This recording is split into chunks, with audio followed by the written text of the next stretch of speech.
সকলের মা শারদা।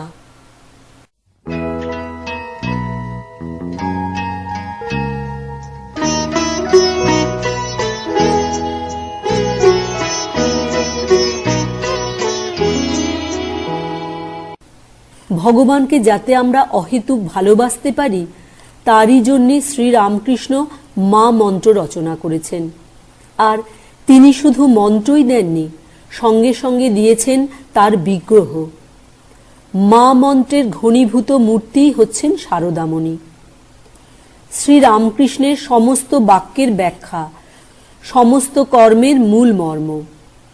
সংসারে সঙ্গও আছে, সারও আছে, মায়াও আছে, বস্তুও আছে। সার যদি কিছু থেকে থাকে তবে তা মাতৃত্ব ছাড়া আর কি? আর এই সার যিনি দেন তিনিই শারদা, শ্রীরামকৃষ্ণের সমস্ত সাধনার সারভূতা প্রতিমা। মা যখন সন্তানকে মারেন, সন্তান তখনও মাকেই জড়িয়ে ধরে, তখনও মা মা বলেই কাঁদে। কেননা সে জানে যে নয়ন তিনি অশ্রু দিয়ে ভরেছেন সেই নয়নই তিনি বারবার স্নেহচুম্বনে ভরে দেবেন। 1260 সালের 8ই পৌষ জন্ম নিল শারদা। যিনি সার দেন তিনিই শারদা। কি সার এই সংসারে?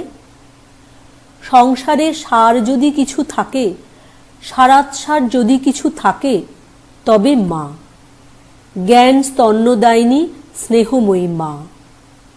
সমস্ত ব্রহ্মাণ্ডই মাতৃ অঙ্ক। মার কোলে মাথা রেখে শুয়ে আছি, আমি যে ঘুমিয়ে আছি এ নিদ্রাটুকুও মা। তিনি শুধু প্রত্যয়রূপিণী নন, তিনি আমার সুষুপ্তিরূপিণী। নিদ্রা হয়ে, ভ্রান্তি হয়ে, বিস্মৃতি হয়ে আমার সমস্ত বিক্ষেপ, সমস্ত চাঞ্চল্য জুড়িয়ে দিচ্ছেন, ভুলিয়ে দিচ্ছেন সমস্ত জ্বালা যন্ত্রণা। রোজ যে ঘুমুই, রোজই তো মাকে পাই, ডুবে যাই মাতৃস্পর্শে। রোজ যে জাগি, রোজই তো মাকে দেখি, ভেসে যাই তাঁর লীলানন্দে। কেমন ঘরে মেয়ের বিয়ে দিলুম গা। শ্যামাসুন্দরী দুঃখ করেছেন, সংসার করতে পেলে না, ছেলে পুলে হলো না একটিও। ভাগ্যিস হয়নি, হলে কি আর আমাদের মা হতেন? বিমাতা হয়ে যেতেন, হতেন বা পাতানো মা। কেঁদে উঠলে তক্ষুনি শুনতেন না, দেরি করে ফেলতেন, পক্ষপাতী হতেন। নিজের পেটের ছেলেকে শাঁস দিয়ে আমাদের দিতেন খোসাভুসি, টাটকা দুধটুকু তাকে দিয়ে আমাদের দিতেন জল মেশানো দুধ। ঈশ্বর কি তোর পাতানো মা যে চাইতে কুণ্ঠিত হবি? বললেন ঠাকুর, আঁচল টেনে গায়ের জোরে আদায় করে নিবি, তোর হকের পয়সা, তোর সম্পত্তির অংশ। পেটে যদি একটা ছেলে ধরত, 16 আনা হিস্সা তাকেই দিয়ে দিত। মুখ ম্লান করে একপাশে দাঁড়িয়ে থাকতুম। আজ স্বভাব সাহসে একেবারে কোলে চেপে বসেছি। বলছি, তুই যখন আমারও মা, আমার ক্ষুধায় অন্ন জুগিয়ে দে। একটি দুটি ছেলে নিয়ে কি করবে আপনার মেয়ে? শাশুড়িকে বলেছিল রামকৃষ্ণ। তার এত সন্তান হবে যে মা ডাকের জ্বালায় তিষ্ঠ হতে পারবে না। শারদা জীবজগতের মা, অভয়দাত্রী অন্নপূর্ণা, যাকে পেলে সন্তানের আর কিছু পাবার ইচ্ছে থাকে না। একমাত্র যাকে পেলেই তার সকল ভোগের অবসান, সেই মা। যদি একবার ঈশ্বরকে মা বলে ভাবা যায়, তাহলে আর ভাবনা থাকে না, যেহেতু কিছুই আর চাইতে হয় না তাঁর কাছে। কৃপা, মার কৃপা তো স্বাভাবিকই। অগ্নির কাছে কেউ আর দীপ্তির কামনা করে, জলের কাছে শীতলতা। আমি কি শুধু সতের মা? বললেন শ্রীমা, আমি সত্যের মা। তাই আমি শুধু সতের মা নই, আমি অসতেরও মা। যে ছেলে ধুলোবালি মেখে আসে তাকে কি মা ধরেন না? তাকে আরো বেশি করে ধরেন। গুণরহিত পুত্রে অধিক দয়া। শিরোমণিপুরের আমজাদ ডাকাতি করে জেলে গিয়েছিল, জেল থেকে ফিরে এসে বড় কষ্টে পড়েছে। একে মুসলমান, তাই ডাকাত। কেউ মজুরি খাটাতেও চায় না। মাই প্রথম কাজ দিলেন তাকে। শুধু কাজ নয়, খেতে দিলেন। বারান্দায় বসেছে আমজাদ। মার ভাইঝি নলিনী পরিবেশন করছে। দেবার কি ছিরি, দূর থেকে ছুঁড়ে ছুঁড়ে মারছে। পাছে ছোঁয়া লেগে জাত যায়, গায়ের হাওয়া লেগে অসুচি হয়। মা রেগে উঠলেন। এ কি দেবার ছিরি? এমনি করে ছুঁড়ে ছুঁড়ে দিলে কেউ তৃপ্তি করে খেতে পারে? দে, আমাকে দে। থালা কেড়ে নিয়ে মা নিজে পরিবেশন করতে লাগলেন ঝুঁকে পড়ে। বললেন, পেট ভরে খেও আমজাদ, লজ্জা করো না। পেট কি শুধু ব্যঞ্জনে ভরে? পেট ভরে আতিথেয়তার ব্যঞ্জনায়। খাওয়ার পর আমজাদের এঁটো ধুলেন মা। নলিনী চেঁচিয়ে উঠল, ও কি পিসি, তোমার জাত যাবে যে? চুপ কর, সন্তানের এঁটো নিলে মার জাত যায়? খুব বুঝেছিস তুই। যেমন শরৎ আমার ছেলে, তেমনি আমজাদও আমার ছেলে। এই মা সারদা। তুলোর চাষ করে রাম মুখুজ্জে। খেতে গিয়ে তুলো তোলে শ্যামাসুন্দরী। তুলোর ক্ষেতের মধ্যে শুইয়ে রাখে সারদাকে। ছোট্টটি থেকেই কাজ করে সারদা। পুকুরে নেমে গলা জলে দাঁড়িয়ে গরুর জন্যে ঘাস কাটে। চেয়ে দেখে তারই মতো আরেকটি মেয়ে গলা ডুবিয়ে দাঁড়িয়েছে জলের মধ্যে।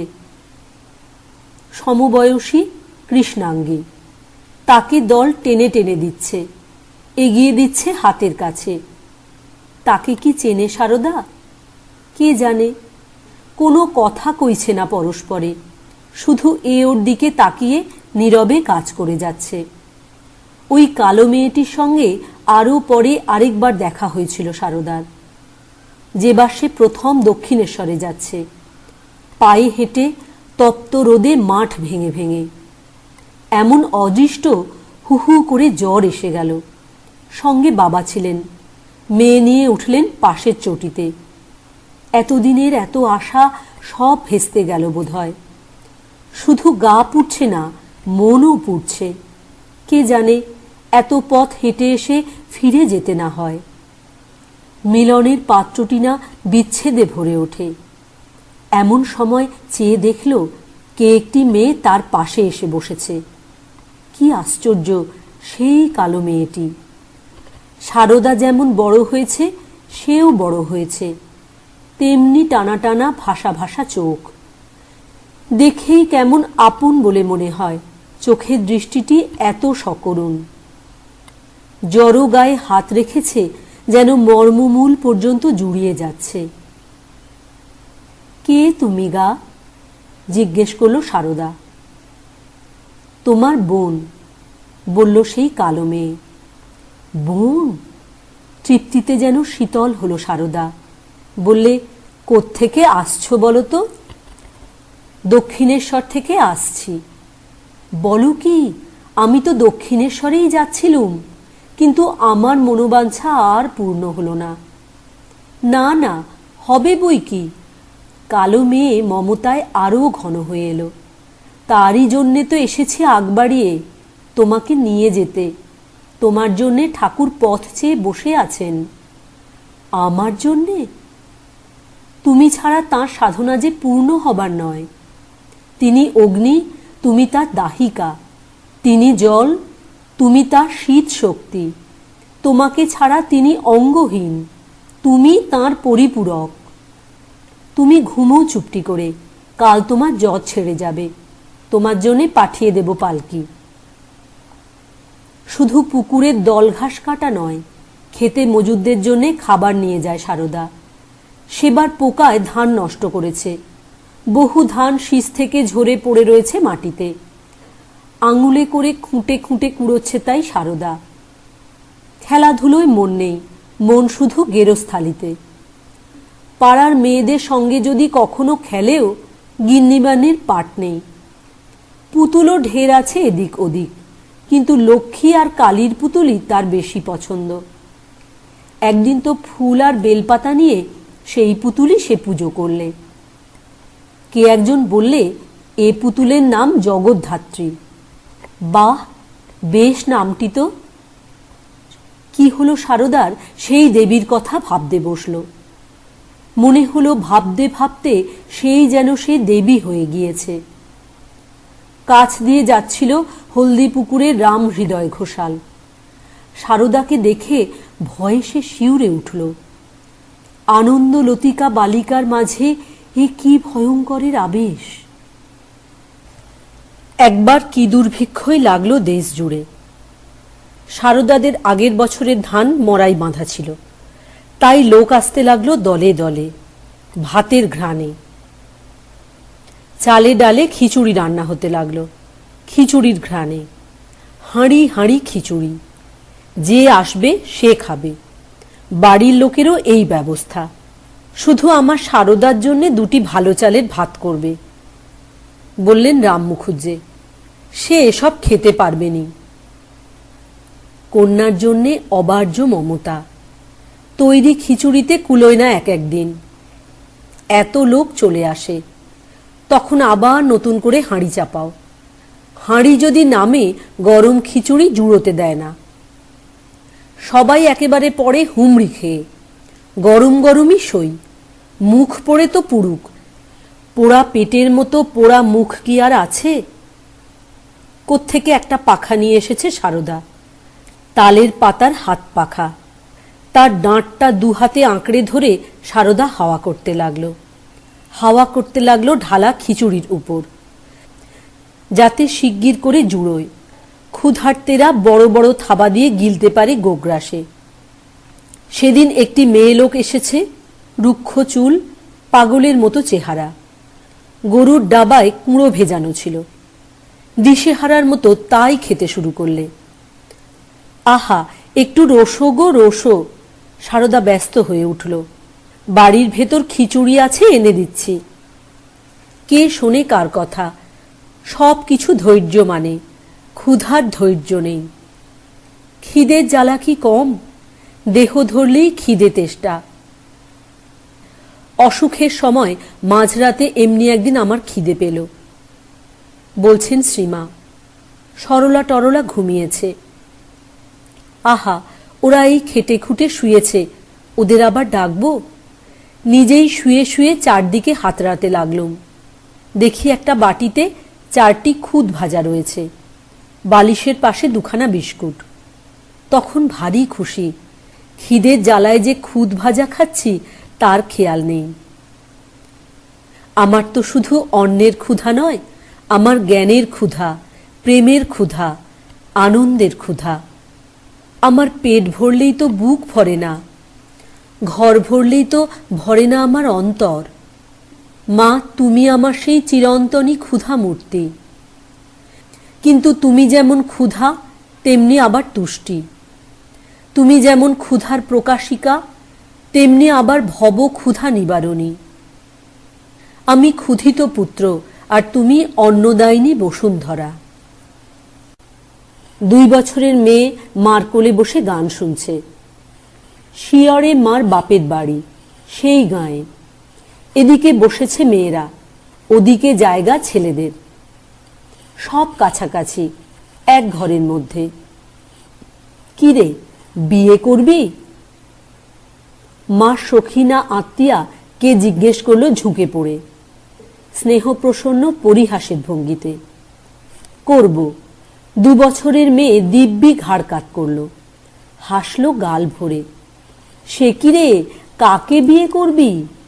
আঙুল তুলে স্পষ্ট দেখিয়ে দিল। ওই যে, ওই ছেলে, ওই আমার বর, আমার পুরুষ। সবাই দেখল অবাক হয়ে। যাকে দেখল সে কে? চেনো না বুঝি?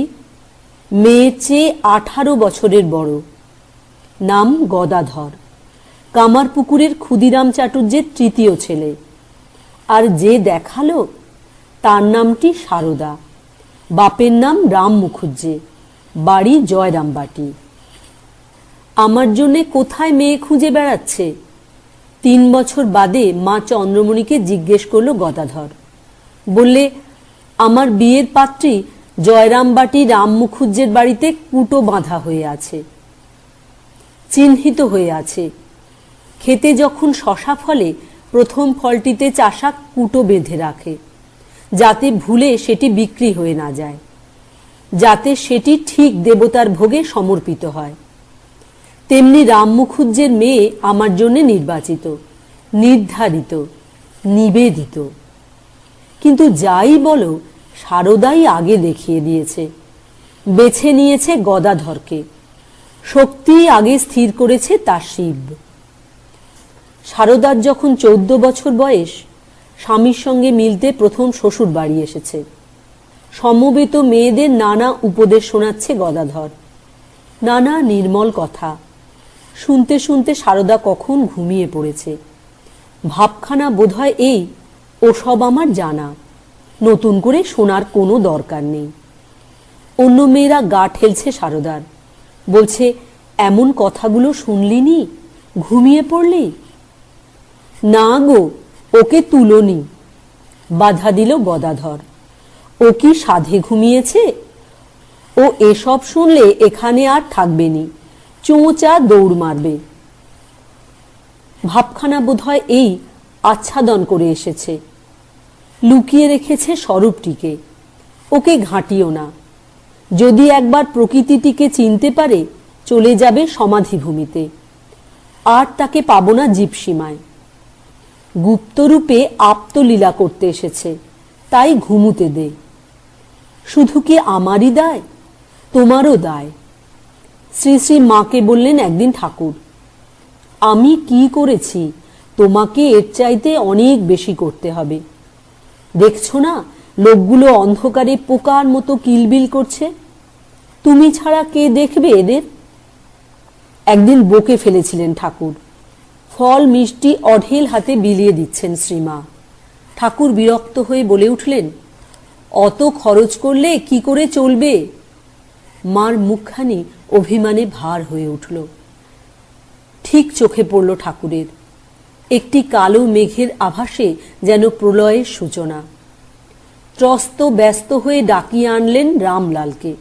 বললেন, ওরে, তোর খুড়িকে গিয়ে শান্ত কর, ও যদি একবার রাগে আমার সব নস্যাৎ হয়ে যাবে। আমাকে বেশি জ্বালাবে না। ঠাকুর অপ্রকট হবার পর সাংসারিক অশান্তিতে একদিন বলে ফেললেন শ্রীমা, আমি যদি চোটে মোটে কাউকে কিছু বলে ফেলি তো কারো সাধ্যি নেই আর রক্ষে করে। তুমি কি আমাকে সংসার পথে টেনে নিয়ে যেতে এসেছ? পাংশুল কণ্ঠে জিজ্ঞেস করল রামকৃষ্ণ। তুমি যদি টানো, সাধ্য নেই নিজেকে বেঁধে রাখতে পারি। তোমার স্রোতে ভেসে যাবে ঐরাবত। তাই কৃপা চাই তোমার কাছে, তুমি যদি একটু সমৃত হও। রামকৃষ্ণকে নিশ্চিন্ত করল সারদা। বলল, না, তোমাকে ইষ্টপথেই সাহায্য করতে এসেছি। আমি বিদ্যুন্মালিনী বনহি, কিন্তু তোমার সাধনার মন্দিরে আমি স্নেহশান্ত দীপশিখা। তারপর কালীর কাছে সেই প্রার্থনা রামকৃষ্ণের, মা, ওকে ভালো রাখো, ঠান্ডা রাখো। ও যদি মুহূর্তের জন্যেও আত্মহারা হয়, আমি তলিয়ে যাব, রুখতে পারবো না নিজেকে। ওর সঙ্গে কি আমি পারি? ও জগৎ সংসারের কর্ত্রী, কাপড়ে হলুদের দাগ লাগানো কর্মব্যস্ত গিন্নি, আর আমি আলবোলায় তামাক খাওয়া হু হা বলা কর্তা। ও যেমন বলবে তেমনি চলবে এই পৃথিবী, তেমনি জ্বলবে ওই সূর্যচন্দ্র। সাধক চক্রবর্তী রামকৃষ্ণ ষোড়শী পূজা করল সারদাকে, পরমতম প্রণিপাত্রী রাখল তার পদমূলে। আর আশ্চর্য, প্রণামটি ফিরিয়ে দেবার কথা মনেও এলো না সারদার। পূজা অন্তে রামকৃষ্ণ যখন বললে, তুমি এবার যেতে পারো, মুক্ত হরিণীর মতো পালিয়ে গেল পলকে। সারদা অজিতা, অমিতা, আরাধিতা, গোলকে রাধা, বৈকুণ্ঠে লক্ষ্মী, ব্রাহ্মলোকে সাবিত্রী ভারতী, কৈলাসে পার্বতী, মিথিলায় সীতা, দ্বারকায় রুক্মিণী, দক্ষিণেশ্বরে সারদা। একদিকে সর্বশত্রুব শঙ্করী কালী, অন্যদিকে সর্বাভয়দায়িনী অন্নপূর্ণা। ঠাকুর বলেন ছাইচাপা বেড়াল, বিবেকানন্দ বলে জ্যান্ত দুর্গা। চিঠি লিখছে শিবানন্দকে, জ্যান্ত দুর্গার পূজা দেখাবো তবে আমার নাম।